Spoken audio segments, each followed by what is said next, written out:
Hello, welcome to Crosscut Talks. I'm Paris Jackson, the host of Crosscut Now on KCTS 9 and the host of this podcast.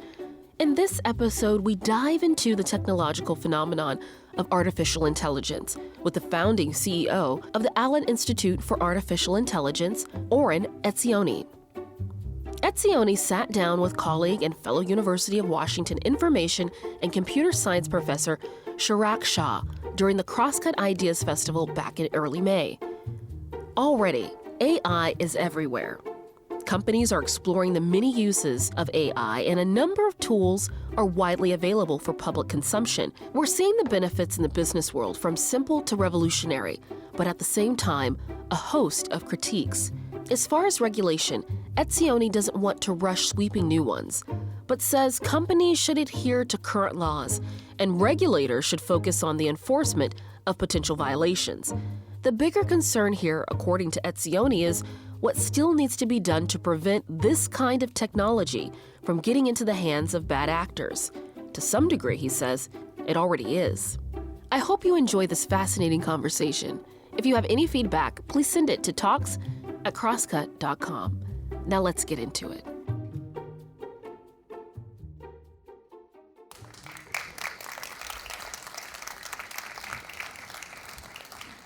Hello, everyone. My name is Chirag Shah. Welcome to the Crosscut Festivals. I'm a professor at University of Washington, right here in Seattle.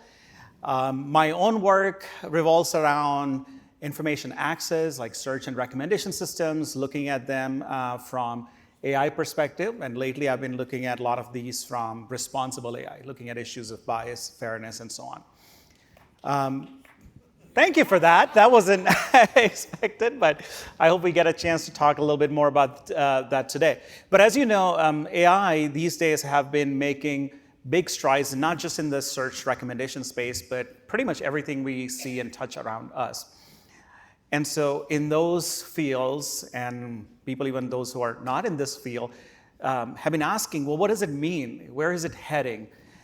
And so today we are going to ask those questions about where we are going, and should we even go there, to somebody that I admire greatly, somebody who's actually, in some respect, my colleague at University of Washington, but he's now holds the emeritus status with the University of Washington, emeritus professor.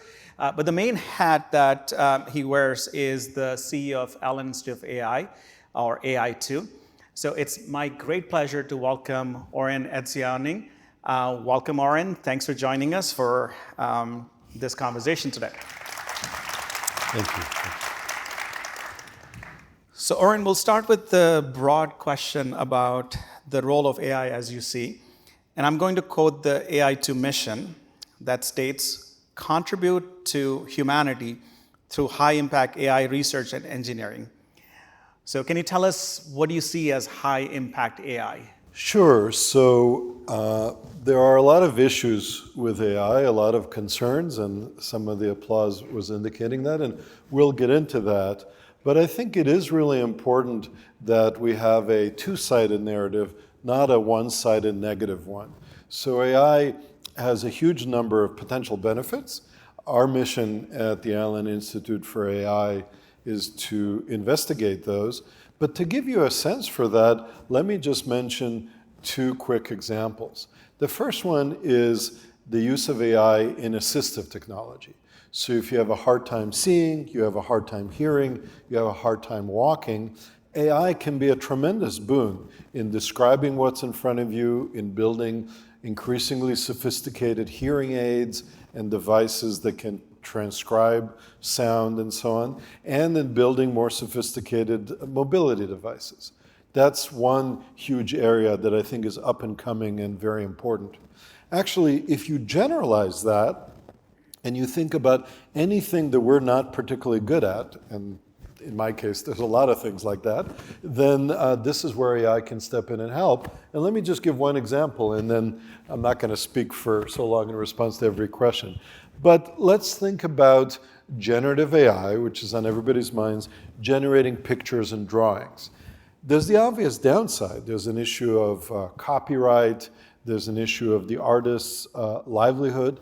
But from my point of view, as somebody who cannot draw or paint to save their lives, for the first time in my life, I'm actually able to create pleasing pictures. I'm able to be creative. And of course, the same is true for billions of other people. So the point that I'm trying to make is when you think about AI, about the concerns and about the benefits, there are really two sides to every AI capability. And I think it's important to remember that. Wonderful. So let's actually talk about that other side, since you mentioned a lot of these benefits, and clearly there are more and more of these cases coming up.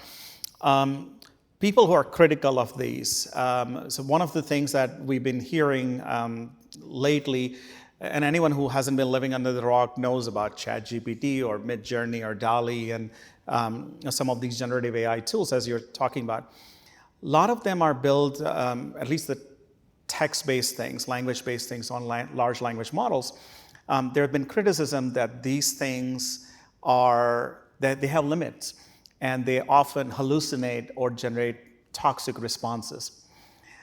Do you see this as a temporary setback, that we just need to fine-tune things, we just have to debug some of these things, or is this a bigger concern going forward?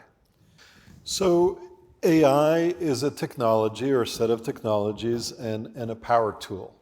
And I think that chatbots or large language models, these things, are going to get better in various ways, but they definitely have some limitations and concerns. And the thing that I want to emphasize is this is part and parcel of technology. This is not a new thing. Let's talk about cars for a second, right? They're everywhere. They've completely transformed our lives, our ability to get from A to B. Nobody, or hardly anybody, says, hey, maybe we should not have cars. We have cars. They're regulated, which is appropriate. And at the same time, they cause 40,000 deaths each year on our highways in the United States alone, 1 million accidents. Obviously, there's carbon emissions and so on and so on. And so then we're improving them with electric cars and so on. But the point I'm trying to make is technology always has costs and benefits. And this technology of chatbots, large language models, is no different. The only thing that's different is it's just so new. So we're trying to figure out what are the right regulations, what are the pitfalls, et cetera. So this is something that has been troubling in this sector, right? As we compare with, say, cars or other technologies that are well understood and well regulated. The criticism here is there are few organizations that are essentially pushing this without anyone stopping or anyone having them reconsidered because we lack those regulations. So what do you see? I mean, it seems that you're suggesting, that's one of the things we need to advance here. But can you elaborate on the need for regulation and what is maybe a framework? How do we think about this? Sure. So again, it's a very complex conversation because regulation is complex. And I perhaps have a little bit of a contrarian view because I like to say that the road to hell is paved with the EU's well-intentioned regulations. And what I mean by that is the EU is very fast on the draw to regulate and to have sweeping regulations. And for example, we have GDPR, which is complex, but at least for me, it's basically resulted in me clicking yes, yes, yes, an enormous number of times. It's had no positive effect, and it's just kind of a nuisance. It's a little bit oversimplified, but that's the issue. So when I think about AI regulation, my first thoughts are we should not rush. My second thought is we should not be regulating research, which is very free-flowing and has many potential benefits. We need to think about regulating AI applications. And the first line is to regulate applications using laws that already exist on the books. And let me give a concrete example of that, because everything I've said is particularly abstract.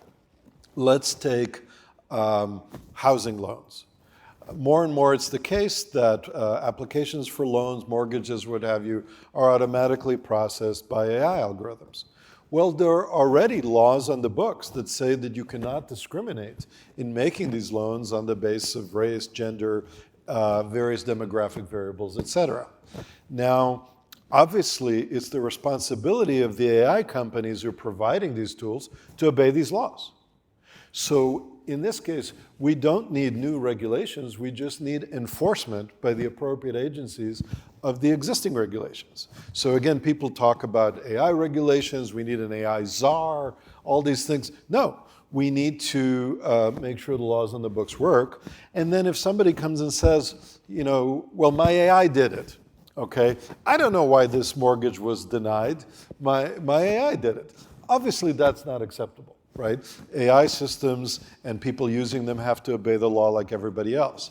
But that is a great example of a very different approach. That is not what you're hearing about. What you're hearing about is people are concerned legitimately, and politicians are jumping on the bandwagon, right? Because, hey, we can't fix Ukraine, we can't fix inflation, we can't fix, the dysfunction of Congress. Let's legislate AI. Right, that's going to make us feel good. So again, a little bit oversimplified, but I'm just saying, let's not rush to new sweeping regulations. Let's start by making sure that the rules that are on the book, rules and regulations, are enforced appropriately, even when AI is being used. Yeah. So I hope the audience heard this and have some interesting questions as follow-up, but I'm going to have a follow-up to that because I think, you started talking about it, that what's lacking there, even if you have the existing rules and regulations, I think what's lacking there is that accountability part, right? So let's take an example of self-driving cars. If that car hits a pedestrian, who's responsible? Who takes responsibility? Clearly, it's not the driver because the driver wasn't driving.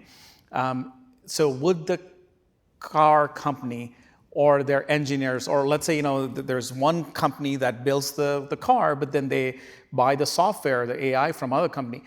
Who's going to be responsible for that? Or is it going to be some local authority that cleared this car driving on our roads? And to me, that's not clear yet. So I'm a computer scientist by training. I was a computer science professor at UW for many years. And in computer science, we like to take problems and reduce them to previous problems. We say, here's the problem, we're going to reduce it to a previously solved problem. In this case, it's already the case that cars are incredibly complex. Your car, forgetting about self-driving, easily has more than 100 computers in it already. It's a very, it's got anti-lock brakes, it's got all kinds of sensors, and so on and so on. So when there's a car accident, this question you described already arises. Is it the driver's fault? Is it the manufacturer's fault? Is it the manufacturer of the computer? What does the local authority say, et cetera, et cetera? And we have case law to adjudicate it. So it's true that we need some more case law and some principles to do that, but it's not at all clear to me that we need new regulations here. We just need to work through the different cases to address this concern. I actually think that there's no reason to believe that the system that exists today is not going to work here just fine. So I think I partially agree with you. I see, the point. What a nice way of saying you completely disagree. It's like, I personally, Chirag earlier told me he thought I was a partially smart person, and so it was good that so please. Now this goes on record, right? We were joking about hot mic before. That there are already some cases that are complicated where, so we know this case where Getty Images sued, Stable Diffusion because they seem to have plagiarized on this content, generated the content, and it's not as simple as other cases, the precedents where you use some content without paying for the royalty, without paying, so this is a different thing. I think what makes this complicated is it's the path to that derivation is not clear, right? It's not as like when we talk about derived content or intellectual property. This is not clear because Stable Diffusion can say, well, it's our model that learned the style and then it's now generating things. And of course, we see this in DALL-E and other things too. So we didn't copy it, we learned from it. And so I think this is a new language for which we don't, at least I'm not aware of like a precedent where we can say, oh, because we've done things in the past like this. Yeah, so I don't mean to suggest that there's nothing new under the sun, right? There's a lot new, and we do have to work through it. Again, it's nice to talk about specific examples, so let's talk about the case that you brought up. It's a very interesting one because there are already rules that say that you can train on existing content, and that does not violate the copyright, right? If you train on copyrighted material, that's okay, as long as you're not competing with the owner of the copyright. Now, this case that you're describing, Getty Images suing, is because, in fact, there is competition, right? Getty Images and the people that they represent is losing business because of this generative AI.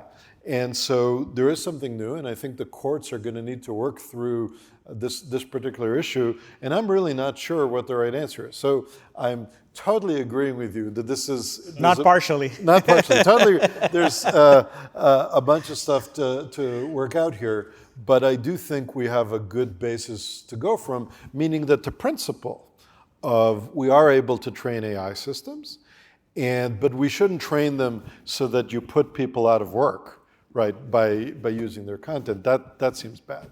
So actually I'm glad you brought this up because this is a major issue right now where artists and creators, and they're all questioning at what point they start losing their livelihood because of this, right? And already we're seeing cases where you could replace a human being for the traditional job that they've done by using this. I mean, earlier we were talking to Andrew Yang about the writer's strike in Hollywood, and you could use an AI tool to write content for you. I mean, maybe it's not perfect, and a human being can go and do some editing, but turns out that maybe for a lot of these things, you don't need actual writers. So what are your thoughts on, this is maybe less about technology. Clearly the technology is already being capable and it's only going to get better, but implications on society, and implications on our economics and so on. So what are your thoughts on that? Is this a good move? Good future we are going towards? Yeah. So the history of technology has been a great illustration of this point, right? It used to be that 98% of us worked in agriculture, and not as kind of a hobby like growing tomatoes in your garden, but backbreaking, very difficult work. And now maybe 1% of the people in the country work on agriculture. There was some pain and displacement associated with that, but overall, in my mind, that's a really good thing. Along with that change came a huge rise in living standards, right? Food is a lot cheaper, more plentiful. Again, there's many social distortions, right? I'm not at all dismissing the sad fact that there are people in this country and in this city who are hungry, right? That's a terrible thing. But that's not actually because of the technology. The agricultural technology has meant that most of us cannot work on the farm. That's the general trend. As that's happened, we've increased productivity, we've increased welfare in the sense of well-being and standard of living, and literally billions of people, particularly in the developing world, have risen out of poverty. So again, not always a popular view, but I see technology as a great enabler of many good things. In this particular case, it's tricky, right? Because there will be displacement, and rote jobs, particularly rote tasks, and things that are kind of easy are going to be taken over by the technology, and that creates stress on the system. All of us, right? And in the past, it was maybe agricultural workers, and maybe a lot of us are what's called knowledge workers. And now technology is coming for us. It's coming for our jobs. That's the reality of it. I think that we need to manage that process responsibly, but I dare say, and again, I know this is not always a popular view, fundamentally it's a good thing. We just need to manage the economics of it and people's lives so that people aren't thrown on the streets. Now, in the case of writers in Hollywood, I understand that they're treated pretty badly. Actually, they were treated pretty badly even before this, which is an interesting point. But now it's getting even worse. So to me, the conversation, to me, there's two separate conversations. One conversation is on somewhat inevitable technological progress that has many benefits. And there's a related conversation, but a different one, about what social policies do we put in place to help the people that are hurt and displaced by that process. But certainly the notion of disallowing the technology is, can be superficially tempting, but it's not realistic. So do we want all that work to be farmed to another country where those regulations are not in place, right? We've seen that happen in other industries, right? Solving this problem badly is going to hurt everybody. We'll be back with more after this. At Amazon, there's a way up for anyone because there's something for everyone. Like Jessica, who completed free technical training programs and is getting her bachelor's with Amazon's prepaid tuition. Even if you have no knowledge or no experience in IT, Amazon has the tools and the resources to teach you. I've been promoted 3 times, and it's been a significant boost in pay for me. Free technical training programs at Amazon move full-time and part-time employees into higher-paying jobs. Visit aboutamazon.com for more info. So certainly we don't want to stop this, and I don't think, honestly, we could, even if you wanted to, right? And there are plenty of reasons for continue to go. But even then, it seems this is going too fast, that we're not, societally, we are not ready, for this. Economically, we're not ready for regulatory, process-wise, legally. In many ways, this is moving too fast. So there was a proposal recently that was signed by a bunch of visionaries, or at least big-name people, to pause this for 6 months. Do you think that's a good idea? Is there a reason for us to pause, or should we just keep going as fast as we can? So I think that proposal that you're alluding to, that was signed by a lot of prominent people and colleagues, is really symbolic more than anything. Think about it. What difference would 6 months make in the scheme of things, right? So they're kind of signing up to say, we're concerned, and so on. The concern is valid. The particular solution, which is really as simple as rather silly. 6 months is not going to make a difference. Our adversaries, that we have plenty of, economically and militarily, are not going to stop. And I think it's extremely unlikely that something like this would get adopted anyway. So I view that proposal very negatively. I didn't sign up to it, not because we shouldn't be putting in guardrails and we shouldn't be figuring out how to do this right, but because the proposal is kind of like, greenwashing or whatever. It's a feel-good proposal that has no meaning. It's demagoguery as opposed to action. I want to make one other point, and then you can partially agree with me again, about it going too fast. From my point of view, it's going too slowly. Why is it going too slowly? Because we have major, major problems in pandemic management. New viruses coming. Bill Gates has warned about the next pandemic that we're woefully unprepared for. In climate change and so on, where AI can be a tremendous helper in figuring out carbon capture technologies and generating new vaccines. It already had a role in the Moderna vaccine. In so many ways, AI can help solve humanity's thorniest problems. Well, why hasn't it yet? Because it's not moving fast enough. So we have major emergencies And we need AI to move faster so we can tackle those. That's what I really believe.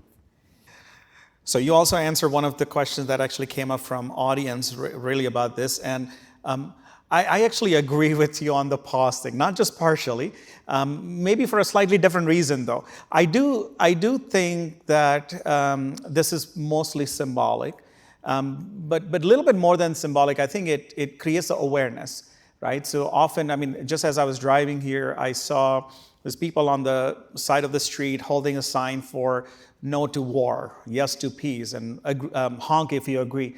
I was thinking, what does that accomplish? They're not signing a petition, they're not sending message anywhere. How long these people are going to stand here today? But what it was probably doing is at least making me think, or anyone who's looking at that, making you think. So it serves that awareness purpose that this happened, right? But mechanically, I don't think just those signs themselves going to stop the war, or just that petition is going to not, have us like do all this, or solve these problems. But I think it's good for the awareness, and I think that's what. But I don't really see how practically that plays out for anyone. I don't know who would agree to that, and what they will gain out of that. So I agree with that for a slightly different reason than what you mentioned. Once again, so thanks for our audience for bringing questions. I'm going to get to it soon. Oren is already answering some of that. I want to shift the direction a little bit. And since you mentioned this before, that there should be, regulations of things for putting some guardrails and and controlling maybe in some regard, but not for research, that we should really fuel research even more. So I'm going to ask you this question wearing my academic hat on, and Oren also has his still 1 foot in academia. I learned that he was teaching a class last quarter at University of Washington, so he can at least appreciate this. What I've seen happening over the last few years, not just last few months, but the AI has started creating this concentrated power. Because it's getting incredibly expensive to build, maintain these models that are actually effective, that would actually be practical. So we talk about these large language models, they are expensive. This is not something that any organization can just afford to build, including in academia, including big universities like University of Washington.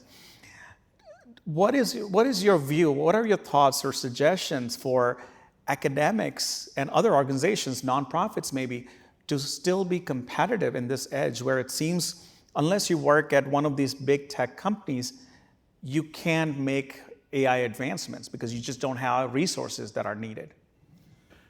Great question, Chirag. And just to give a little bit more context, the latest class of AI models and techniques have been particularly expensive to build and to run, and that's changed. There's already a skew where obviously large technology corporations have tremendous power, they have some of the smartest people, but now it's become an extreme challenge.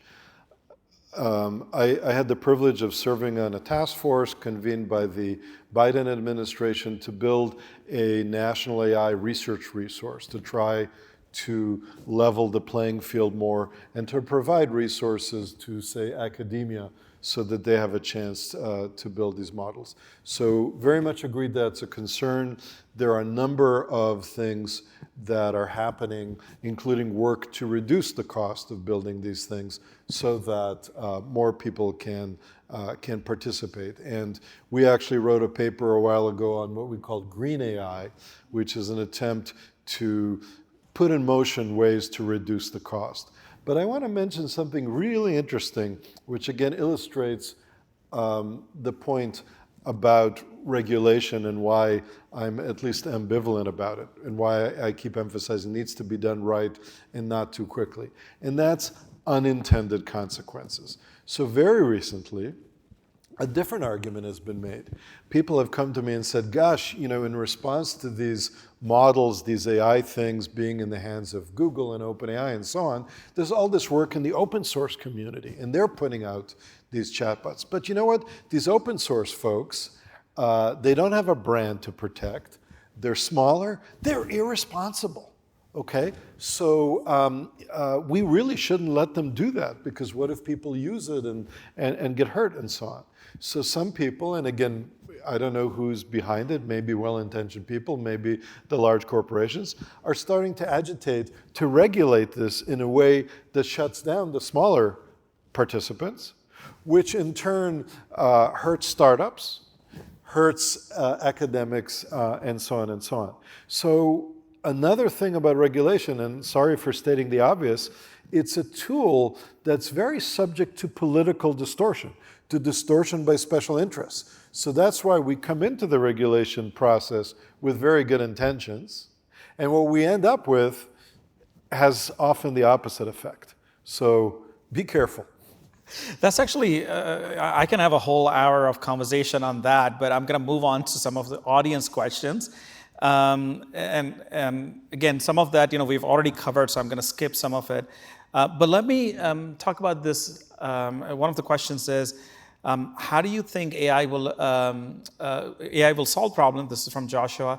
However, it will inevitably be used for military applications. For? Military applications.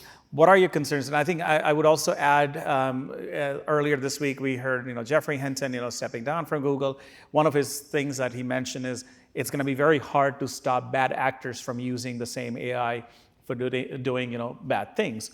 And so how do we prevent that?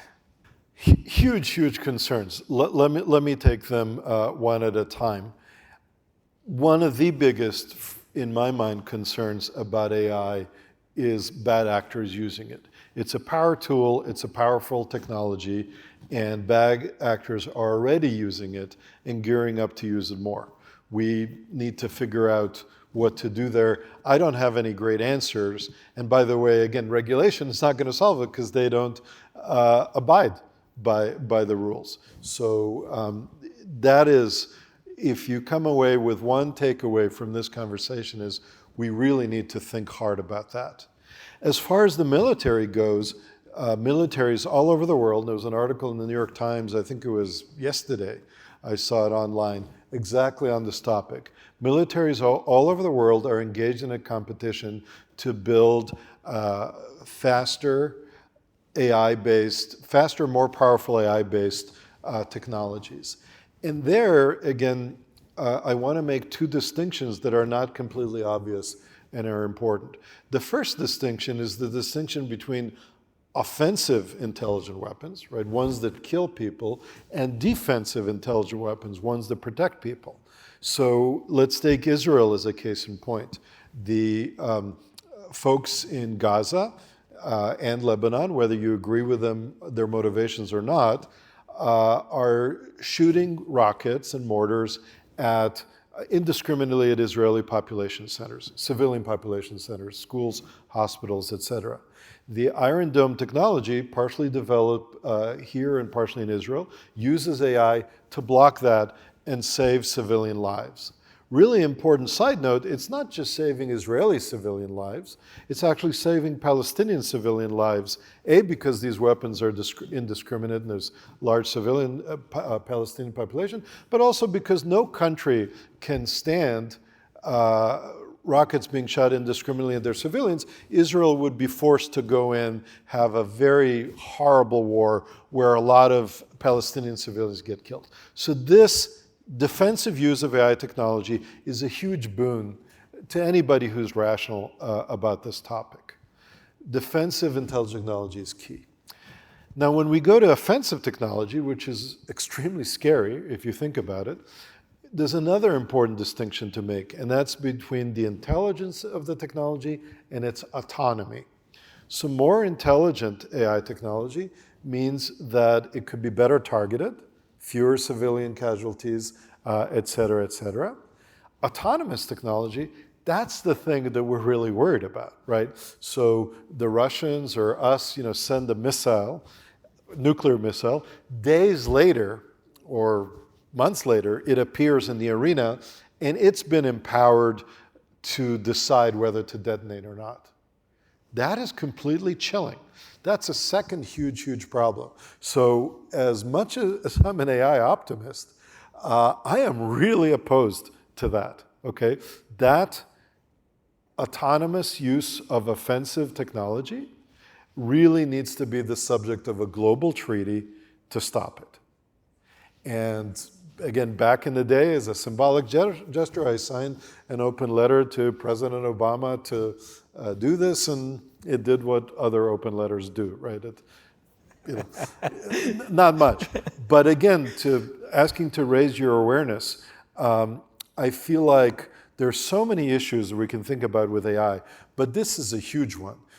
We do not want to live in a world that's highly destabilized by all these autonomous weapons running around.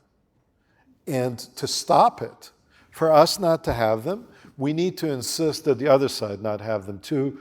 And the only way to do that is through the process that has yielded treaties, right? We have non-proliferation treaties. We have had treaties against landmines, et cetera, et cetera. We need to be acting on that urgently. So no Terminators. Yeah, time travel I'm very ambivalent about too. Yeah. But certainly we don't want to build that technology that decides on its own to go to war. And I'm going to cover another question with this, which is about what's your biggest concern about potential misuse of AI? I mean, it seems like you're really concerned about this autonomous warfare. Is there anything else that you're really concerned about in terms of misuse of AI? Sure.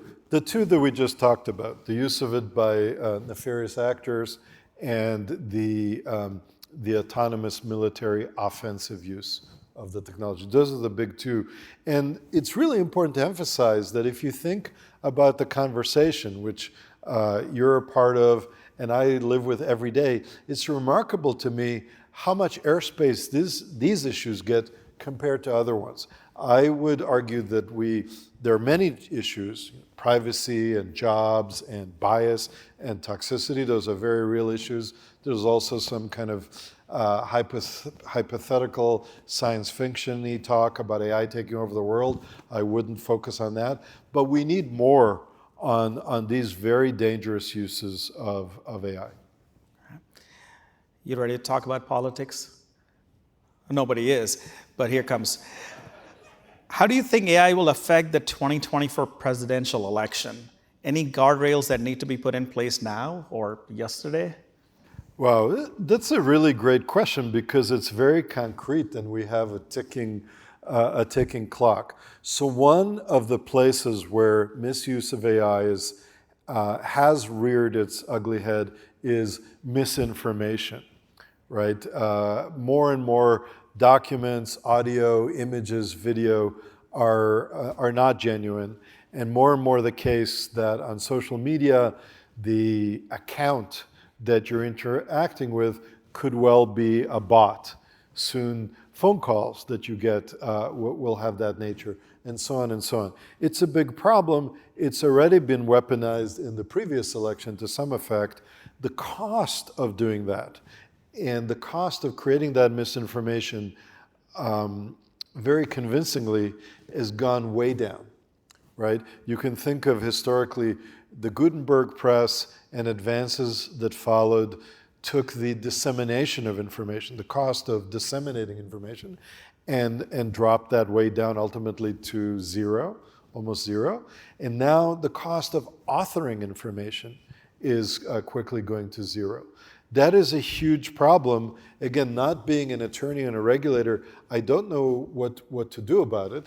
I've declared, right, which is worth exactly what you paid for it, that information and that, say, accounts or bots or people call you on the phone should always declare whether they're human or not. I feel like we have a right to know if this is, right, am I talking to a human or to a machine? But, and actually in the state of California, there was an attempt to create that as a law. I'm not sure what happened to it. But as a practical matter, I think that the next election, we're going to see a lot of that misinformation engendered by AI. And all I can say as somebody who's been working in the field is, I'm sorry. I mean, that's all he has to say. I'm sorry. but here's the, I mean, this is an interesting, idea. You have to identify you're human to be in. Now, I'm going to cover another question about the bias, because we've seen in cases of, this is a classical example, now it's a classical example of facial recognition, which is biased towards certain demographic, right? But I mean, that's not the only case. There are many other applications where the kind of biases that are built in, because these data sets, these systems are built by certain like Western culture, right? And so it discriminates against, or it's not as good for people who are of different color, different gender, different culture. And so do you see this as a problem? I mean, how do we debug this problem? Or is this just going to be a self-correction, or we need to take some big, step here? Right. So I have to say that facial recognition is not my favorite AI technology by a long shot. And for example, at our institute and our incubator with our mission of AI for the common good, we disavowed it. We don't do it. We don't do research on it, even basic research. The specific problem that you described, where it's particularly inaccurate, say with people of color, is actually very easy to debug. You just need to change the training data. So I think it's disappointing that people didn't realize it earlier, didn't train the technology better. I hope we learn from that, but that's easily fixable. One of the worst uses of facial recognition technology, though, and by the way, it's not at all a Western technology, is in totalitarian regimes, and particularly China, where they use it for surveillance. So I would say that the most pervasive use of that technology is outside the West for surveillance and for targeting of ethnic minorities in China and so on. And that's a terrible thing. So we're almost out of time, so I want to kind of start wrapping this up. Oren said that he's an AI optimist. I'm an AI pragmatist, but this is about Oren, so I'm going to ask him this last question and kind of round up where we started, where he described something that he's excited about. AI can do this thing that, and he mentioned it can draw, and Oren can. So tell us, beyond your personal, take on example, what are you excited about that AI is able to do or will be able to do soon that would just be changing the world for better? Two things very quickly. One thing at the Allen Institute for AI, we are more and more using AI in the context of science and scientific discovery, and I'm excited about it accelerating science, particularly in the context of medicine and biomedicine, and help to have us healthier. Something that I personally am not working on, but I'd like to, and I see huge potential for, is AI in assistive technology. The fact of the matter is, all of us, whether you're young or older, we're getting older. And I see this with my parents, who thankfully are still alive, still very cogent, but every day they struggle more with walking, with seeing, with hearing, with all these things that we, as somewhat younger people, take for granted. I would love it so much, and we need AI to accelerate for this, that by the time I and all of us get to the point where we experience these difficulties, there are these technological crutches that help us lead a meaningful and fulfilling life, despite having some of these challenges. And that is such a great use case for AI.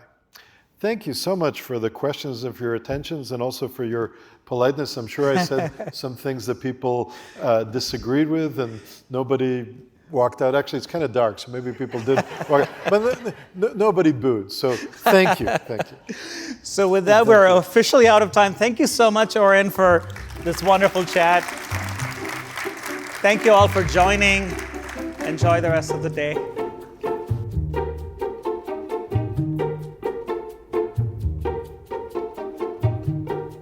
That's it for today's episode. And thanks again to Oren and Chirag for the talk. This episode of Crosscut Talks was produced by Seth Halloran and engineered by Rusty Bacall and Victoria Ralph. And the event was produced by Jake Newman and Ann O'Dowd. Madeline Happold managed our audience engagement. And you can subscribe to Crosscut Talks wherever you listen. And if you like the show, please review us. We want to know what you think. For the latest political, environmental, and cultural news from the Pacific Northwest, visit crosscut.com. And if you would like to support the work we do at Crosscut, whether it's live events we host or the in-depth reporting we do every day, go to crosscut.com/membership. In addition to supporting our journalism, members receive complete access to on-demand programming on Seattle's PBS station, KCTS 9. Crosscut Talks is a product of Cascade Public Media. I'm Paris Jackson. We'll be back soon with another conversation.